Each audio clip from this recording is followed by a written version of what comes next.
Hello, wonderful. It is Sarah, and I'm here with my longtime partner in crime and coach and abuse recovery specialist, Susan Ball. Hey, Susan, how are you? Not too bad, Sarah. How are you? Good to see you. I know we always reconnect in all these different ways throughout the years, so it's good to be and hold space with you again and have important conversations. Yeah, I'm glad to have this conversation. I think the more we talk about it, the more we get the message out, Sarah, the better for everyone who is stuck in these relationships, if you want to use that word. Absolutely. I've recently been calling it a toxic person encounter instead of a toxic relationship. Playing around with it. We'll see how it lands. We'll see how it goes. Yeah, no, I like it. I like it. I love the whole thing, toxic person proof and all of that, because that's what you need to be. It's not just intimate partners that affect our lives. Mm-hmm. Absolutely. And within being toxic person proof, we have to tell ourselves the truth, right? So I want to talk, and you want to talk to me about telling ourselves the truth, either within a toxic relationship or after a toxic relationship, or about toxic people. Okay. So what does that mean to you when you say we need to tell ourselves the truth? We tell ourselves a lot of lies. It's usually the truth statement followed by a but. The but is the lie that we tell ourselves. And we do it to minimize, rationalize, or deny his bad behavior, and I'm going to use his, but this would absolutely work in other relationships, his bad behavior. So I have heard women say to me, and you've probably seen this as well, he yelled and screamed at me last night in front of the kids, but he's a good dad. So what you don't want to see with a but buffer and then rationalizing the behavior away. Correct. Right. What you want to see and say is, he yelled at me in front of the kids, period, full stop. Full stop. No more wishing or buts or rationalizing or any of that behavior. Write that down at the top of your journal and then really look at it. This is happening. This is the truth. There is no but he's a good dad, because a good dad wouldn't do that. I'm almost visualizing someone's journal. I've obviously never done this because this is the first time we've had this conversation. But like if you list out like 10 things, or even if there was somebody else, because it's always easier if it's somebody else, right? So, we're seeing our daughter in a toxic relationship and ignoring ours, but it's like things she says, well, I know he doesn't show up for me. I know he cheated on me, but whatever. And listing out like those 10 things, and then in front of the other person, like marking through everything that happens after the but, right? So then all you're left with is the truth. The truth. And that truth is, and I hate to use this cliche, but it will set you free from the relationship and then on your journey moving forward and build that resiliency. But as long as we keep telling ourselves the story of wishing or budding, or, he's not that bad, he's a good provider, he does this, he does that, he gives me back rubs once a month, so he's wonderful. You're lying to yourself. You're kind of in a, what would you call it? Almost like a Disneyland bubble. It's almost delusional. Well, and I think about it as gaslighting ourselves too, right? Because yes. Yeah, because when you gaslight, it's like you put the spotlight on what, like with toxic people, they're like, oh, no matter all the good things you do, I'm going to really zero in on like the one bad thing. So that's what they're doing. That's what toxic people are doing to us. And then in our head, we're flipping it and doing the exact opposite. And it's like shooting ourselves twice.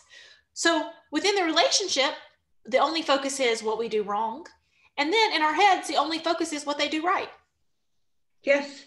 And what we did wrong to deserve that. Absolutely. Or how, and a common one is, of course, the big one. He cheated on me. Mm-hmm. And there's always a but. But I wasn't available. But I gained 5 pounds. But I wasn't available. But I just had a baby. Yeah. But I just had a baby. But whatever it was. He didn't mean it. Oh, yeah. It just happened. Or, yeah, I know he's married, but she's a bitch.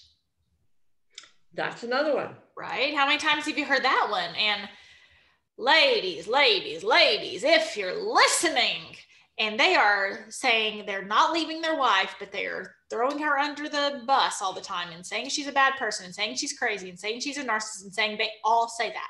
They all say that as an excuse to get you to lower your defenses and let them between your legs. I'm just gonna be graphic. Let them between your legs so they can go home to their wife, who's probably not nearly as bad as they're making it out to be, or they would have left.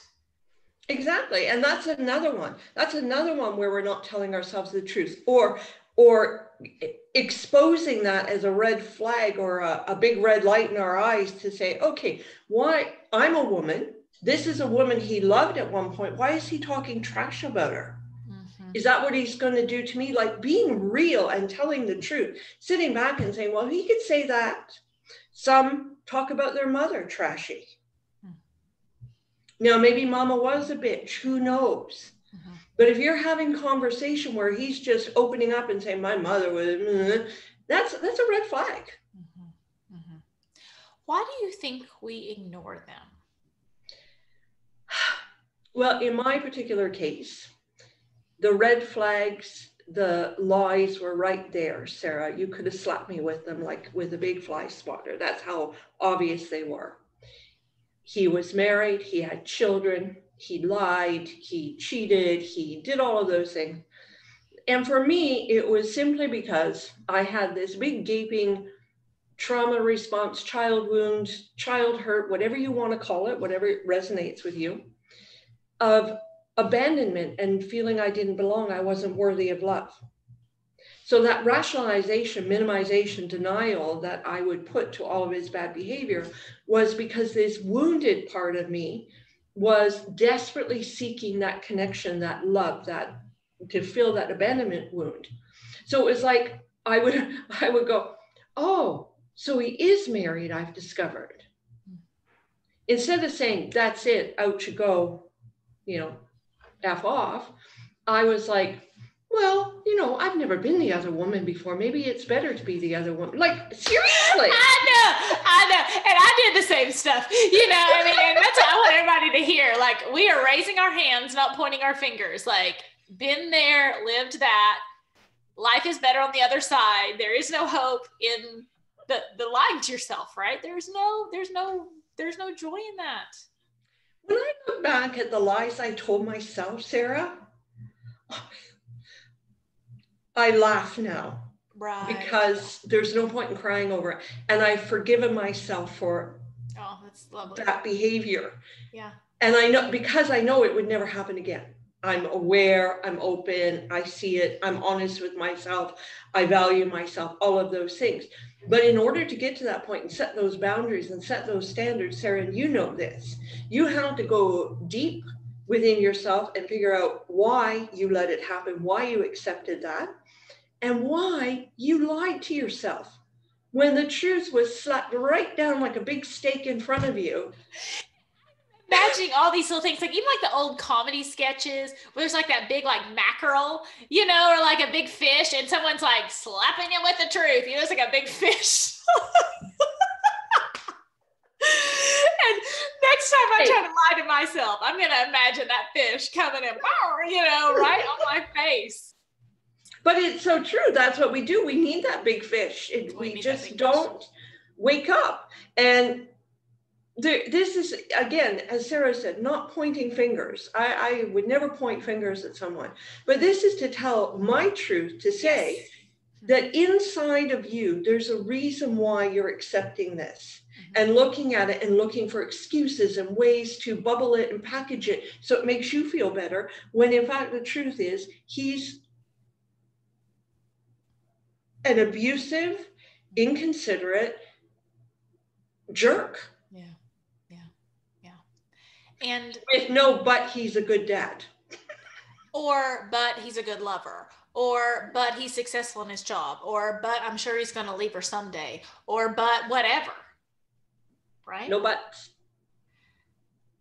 Actions speak the truth. Obviously louder than words, but actions are the truth.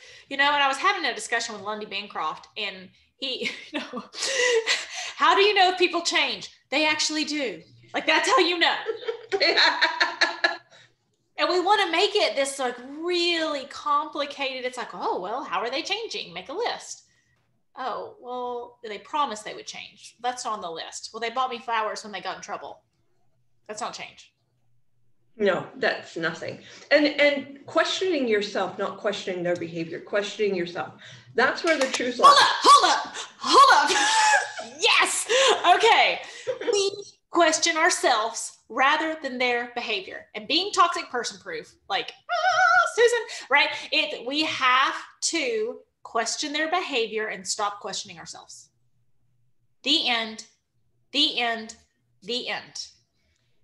I hear, and you probably do too, I hear so much analysis of the abuser, the narcissist, the malignant narcissist, the passive narcissist, the angry narcissist, the angry guy, the this, the that, the wounded little boy, whatever it is, doesn't matter.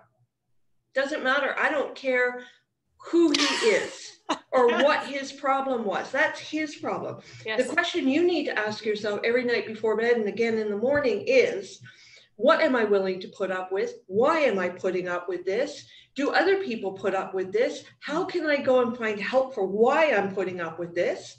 This is unhealthy. And if you have children, please look at them and stop kidding yourself that they don't know about it. Yeah. This is one of the saddest things I hear. We only fight and argue when the children are in bed, or this only happens when the children are, off at grandma's for the weekend. They know. Children are so intuitive, Sarah. You know this, you have children. They know. When I married the man who tried to kill me, my 10-year-old daughter at the time said to me in her pretty little dress, she said, please, Mommy, don't marry him. Please don't. And I thought, oh, she's just being a 10-year-old who doesn't want a stepdad and doesn't want all of those things. She was so right on. Intuitively, that young girl knew this was not a good person. So don't kid yourself or minimize or deny or even try to rationalize what your children are hearing and seeing and absorbing and taking in, because they are very intuitive and they see much broader than we give them credit for. Yeah, and I think children haven't learned to lie to themselves in the same way that we have as adults, because they don't think about maybe the consequences as much. I'm just kind of talking off the cuff here, but maybe like if a kid, I want to get away from that person, they just think about getting away. And in our heads, we think, oh, where will I live? Where will I go? What will this? Who will this think person? Who will this, and we make it just a lot more complicated. And I think you and I both have empathy towards that situation for sure. And you have two experts in this field who've had conversations with countless amount of women, countless amount of study. And life is better when you stop lying to yourself, right? It is the only way to get out. Mm-hmm. If you're stuck and you're really still rationalizing, he's a good provider, he's a good this, he's a good that. Stop writing that down and just write down the first part of that statement with a big colorful period. Get a red pen, a pink one, highlight it, whatever. He abused me, he hit me, he cheated on me, he took off for the weekend, whatever it is that was inconsiderable abusive behavior. Mm-hmm. Just write it down with a big cherry red period at the end. And really think about, are you willing to accept that for the rest of your life? Are you willing to sit in this relationship, and if you have children, in front of your children, and accept that as okay with you? And I don't want to put more guilt on people. And I also want to add, is this who you want to teach your children it means to be a woman? Like, this is what a woman is. This is what women put up with. This is what women hide. This is what women hide from themselves. Yeah, well, yeah, because we're hiding. We think we're hiding it from other people. That's the tragedy of it all. We think we're hiding it from our families. A lot of times our families know. They see it. They hear us talking and going, oh, he cheated again, but he's such a good father and he's such a good this. And your family's sitting there going, please stop. Yeah. Trying to rationalize his bad behavior. When we're in it, and no guilt, no shame, no judgment, when we're in it, because I went through it, we don't want to hear it because we're not telling ourselves the truth. So other people trying to tell us the truth, we're so far in denial. It's like, oh, don't be talking to me like that. You can't talk to me like that. You don't understand what he's like at home, what he's like with the children. But what they do understand is the truth part, the first part of your statement, the part you're ignoring. Well, absolutely. And it's not because other people are more smart than you necessarily or anything like that. It's because they're not emotionally connected to having to do anything about it. Right. And when we're emotionally connected to, I might actually have to leave. I might actually have to make changes. I might actually have to stand up for myself. I might actually have to get help for myself, whatever. It's easier to tell ourselves a lie because we like, I don't want to face that. But the other people in our life, they don't have there's no bridge in the middle. They can just like, oh, he's a jerk in the end. It's easy for them to put the cherry at the end of the sentence, right? Yeah. Because there's no, I know he's a jerk, but it'd be really hard if I had to go into the workforce after 10 years. Right? The first courageous step that you will take to get out of that situation is telling the truth. Absolutely. Agree 100%. I'm also interested in how this technique, and you may have tried this, but I'm always talking about helping people grow ears to hear. Because, everybody's very interested in how do I talk to someone in a toxic relationship? How do I break through to them? Have you tried this method with them at all? I'm really curious just to see. That's obviously such a tricky question when people are not wanting to see the truth. And it's kind of what I hate to answer because there's all bad answers, but I'm curious as to how that might work. Well, generally when I speak to people, I say exactly what I said. I say, can we just take away that but and talk about the behavior? And they will keep reverting. And I will say, well, if we looked at the behavior, what would you say to your best friend if their husband or boyfriend or somebody was behaving that way or hit them? Yeah. And I remember one client, she actually sucked in deep breath and she said, oh my God, I'd tell them to leave. Now, that doesn't mean that you're going to go home and pack up your bags and you've gotten it and all of that kind of stuff, because there's all this emotional connection. But it is the first step in opening up your mind to the truth and your ears to hearing the truth. And once you become aware, Sarah, and you can probably relate to this, when you become aware of his real pattern, the real truth, you can notice it more. It's less cognitive dissonance, right? Like it's like, whoa, and learning how to trust yourself. Yes, that what you're seeing is the truth. Yes, which is so tricky after gaslighting and manipulation and all that kind of stuff. But it is the truth, and really, even if there's a safe place you can keep a journal, this is what really happened, and end of the sentence. This is what really happened. End of the sentence. This is what really happened. End of the sentence. Yeah. No excuses. I've had, and I did this too. I remember one time, this is a true story. Dinner got tossed off the table in front of all the kids, and there was this big fight and all of that kind of stuff. It was really nasty. Just a normal Thursday, whatever. Yeah. Just a normal Thursday. And I remember, and I say this with the greatest empathy, because if you're listening, I'm sure that you can relate. I cried. I went to my room and I cried. And the very first thing I did was I said, oh, well, it was my fault. Dinner was 5 minutes late. I've got to learn to get up, to get motivated and get dinner and figure out cooking times. And I got to get better. And when my girls came in to hug me, I said that to them. I believe you. I get it. I did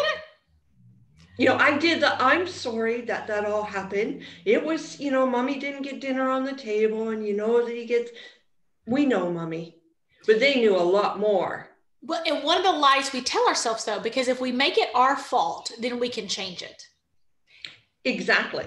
Right? If it's truly their fault and their behavior is the problem, then we feel helpless because we can't work harder or be more forgiving or get dinner on earlier or be more perfect or be more skinny or be more sexy or whatever it is, right? So it's easier to let it be our fault. It's In some easier. ways, yeah. It's easier. And I hate to say that, but it makes us complacent, and it makes us an enabler. An enabler that's working so bad, a complacent enabler that's working so very, very hard, which is the saddest piece. It's like, I was working. I felt like the hamster on the wheel, Sarah. Round and round and round I go. I got to do more and more and more. Right. And there's a certain sense of, it's easy to blame ourselves. Like you said, it's easy to blame ourselves rather than looking at this person who and I think we love, which we don't, but we think we do because they show us that nice false mask of love bombing and flowers when they're bad and so on and so forth. We think we love them. We think we want this relationship to work. We think all of this stuff. So we go and we say, okay, I've got to improve. Obviously, he is perfect. I mean, if he's telling you he's perfect, why? I mean, especially if there's a mask on the outside and it seems like, Mine had that. Mm-hmm. When I went to, talk to people about it, because you're in this gaslighting and all of this stuff going on, they would say, him? He's so nice. He comes in and he helps with the baseball with the kids and the this and the that. And he helped old lady McGuire put her electrical back together after the hurricane and blah, blah, blah, blah, blah. And it's like, yeah, you're right. I know. And you're so lucky to have a guy who's so helpful. So what do? Something, evil happens in the household, a fight breaks out or whatever. And what do? We say, oh, he was so nasty. He called me names. But he's such a good guy. He's a neighborhood guy. And when you're not emotionally connected to it, we're like, what? And I think about if there was like a snapshot, and I try to live this in my own life. It's like, if there was a video camera following me around, would people be surprised? Or would that be like, I'm not a perfect person, but a life of integrity. I don't want there to be any surprises. Like if my neighbor accidentally walked in my house and it was like, because if there's somebody you think of as a good guy, let's say the mayor of the town, whatever, the mayor of the town, you think he's a good person, but then you walk in his house and he's like throwing things across the room. You're not voting for him again. No. Right? It's an interesting thing that we go through, Sarah. It's a sad thing. It's a horrible thing. But I will say this with great honesty to everybody who's listening. Just tell the truth. Start out by telling the truth. Get rid of those buts for a little while. And it'll be hard. Mm-hmm. But when you actually leave that relationship, it will also help you on that side, because when you're feeling that moment of, I miss him, and you can look back through your journal, or you can start writing out those truth statements again. It'll help you set boundaries. And when you start dating again, there'll be obvious red flags. You go, oh, no. Mm-hmm. But if you don't tell the truth, if you keep living in that little bubble of he's a good man, he's a good guy, you just won't get there. You won't get out and you won't get healthy. And I also want to caution people against really like a sin minimizing. Have you ever heard of that? But it's like, well, if your guy threw something at you or my guy threw something at me, like, well, but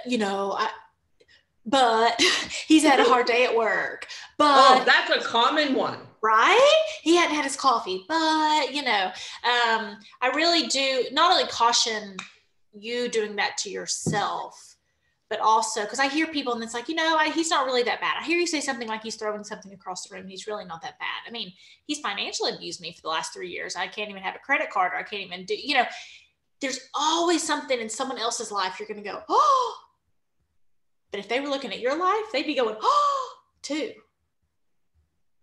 Right? Mm-hmm. Mm-hmm. And that's why there's such secrecy around abusive relationships, Sarah. Oh, because inside us, me, the person who was in that, I knew the truth. My guts were singing a different song. It was me that kept pushing it down and saying, no. We're not listening to guts. Yeah. That whole instinct thing, what a bother. bother. Hashtag no fun. Oh my gosh, Susan, great conversation as always. Tell people where they can find more about you. I have a fabulous website called recoveryafterabuse.ca, and you can find out all about me there. And I have a Facebook group with close to 4,000 lovely ladies in it. So do come by and join it. It's called Recovery After Abuse. So it's pretty straightforward. And I would love to see you, hang out with you and chat with you. Thank you, Sarah. You're welcome. The CA's for Canada, right? We are not, yes. We are neighbors in heart, but not neighbors in geography. Correct. We are international. We are international. Yeah.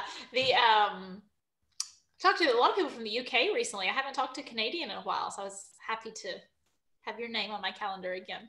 It's always good. Yeah, no, it's good to see you, Sarah. It's been a while. It has been. We'll have to make it shorter. So thank you so much. Check out her website, check out her Facebook group, check out her work. And Susan, thank you for coming here to help us on our journey to becoming toxic person proof. You're so welcome, Sarah. Thanks for having me.